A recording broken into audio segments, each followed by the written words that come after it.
BSF মেয়েদের উপর অত্যাচার করছে,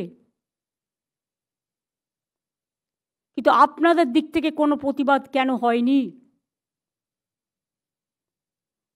ডিজি রাজীব কুমারকে আমি বলবো, কোন কোন জায়গায় লোক ঢুকেছে, লোক ঢুকিয়েছে বিএসএফ।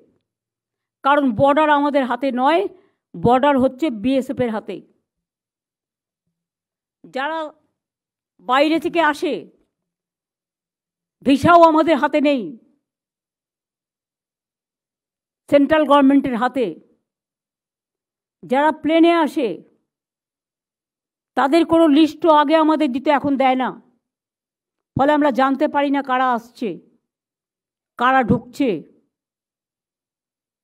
ট্রেনও চলছে, বাসও চলছে, বিএসএফও চলছে। আর বাংলাকে যদি মনে করে কেউ অনুপ্রবেশকারীদের ঢুকিয়ে আর তৃণমূল কংগ্রেসকে বদনাম করব, এটা তৃণমূল কংগ্রেস করছে না। তৃণমূল কংগ্রেসের করার অধিকার নেই এবং সাধ্যও নেই।